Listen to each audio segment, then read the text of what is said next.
our final installment this year for WrestleMania season. I don't like talking about the worst, but we have to address it. The worst WrestleMania moments or the worst WrestleManias in history. Carl Collage for the Sports Hit List by the fans and for the fans, here with Mr. No Days Off, Nick Maldonado. Nick, we wanted to discuss, there have been some great manias, there have been some shitty WrestleManias. I'm going to say it, I'm sorry. Yeah. There have been some pretty bad ones. Clearly, I know WrestleMania 9 is regarded as one of the worst WrestleManias ever, especially the finish with Bret Hart dropping into Yokozuna, then Hogan coming out and winning the championship. I personally like the whole Caesar Palace look. Yeah, the setup was awesome. Yeah. I think the setup was cool. They just literally built everything, even the stands and all that. But that ending was it was regarded as one of the worst ones. I think Undertaker fought, I think it was Giant Gonzalez that year. And it wasn't there an incident where like, the camel wasn't going the right way or something like that? I think Bobby the Brain Heenan came in on the camel. And but it wasn't going the right way. It was bad. The other one that we clearly know is, which I was at, was 27, which was an awful one. I mean, you can see it behind me. One of the matches was Michael Cole versus Jerry the King. Look, I love Michael Cole and Jerry the King as commentators, but as wrestlers, they should never step foot in the ring again. And that was the whole Michael Cole in the box gimmick where he was doing it in the aquarium, and then like the co-main event involves Snooki. The co-main event involves Snooki. Yeah, it was and bad. then the main event was literally a setup for the following year's main event. I like The Miz, I really do, and I like John Cena. That should not have been the main event. It was weird.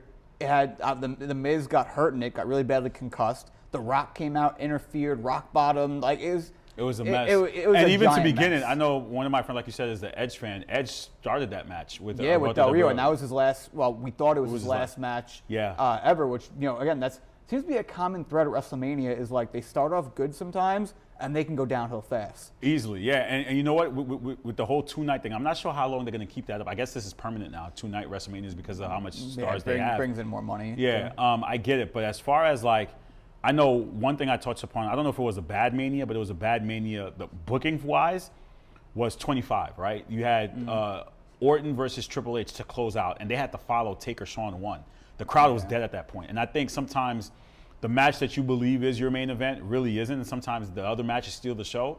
It takes the life out of your main event. It's kind of like at WrestleMania 18 where Hogan versus Rock really stole the show over Triple H versus Jericho, right? Because that crowd was so hot for that match. I'm not sure you got the same electricity for the other one, right? So it's like sometimes your undercard will steal it, and I think that kind of ruins it. That was we touched on it in one of our other episodes, but WrestleMania 34, the undercard stole the show. That opened up with The Miz, Finn Balor, Seth Rollins, triple threat. Yeah. Then you had the Ronda debut that was really good, that people were really hot for. And then it just took a nosedive when Braun Strowman picked a 9-year-old to be his tag team partner. That was pretty bad, yeah. And then nobody really cared going into that weird U.S. title match that that Jinder ended up winning.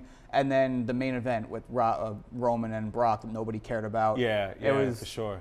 Yeah, it was, it's a weird thread, but I understand it's hard to book every year, like the hot big main event. Sometimes they're just not that. You know what? I disagree because I feel like this is, I don't want to let's say, okay, this is their job, but you kind of get a feel of what's going to be your main event and what's not. And the crowd will tell you. And sometimes in recent years, they haven't listened to the crowd. Well, this year, I think we're telling them this year is going to be hot. I honestly don't know who's going to win this one. I think you're going to enjoy it. I think this year is going to be an all-break, all thriller, no filler WrestleMania. From the time it opens to ends, that crowd is going to be hot.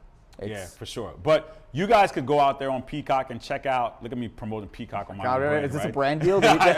Listen, no spoilers on this show. But I'm sure you could go out there and watch WrestleMania as we're getting closer and see which one is your worst WrestleMania. You guys tell us. Pick a WrestleMania moment that was the worst and let us know WrestleMania moment or WrestleMania itself that was the worst in the comments. Like, share, comment, subscribe. We'll be back next year, of course, with much more WrestleMania episode seasons. We're going to continue doing this, and I'm going to challenge Nick to come up with 4 new episodes every year. And I couldn't do it with anyone else. Nick, I definitely appreciate you coming out to do these episodes, and they look great. And thank you guys for supporting the brand. We'll see you soon.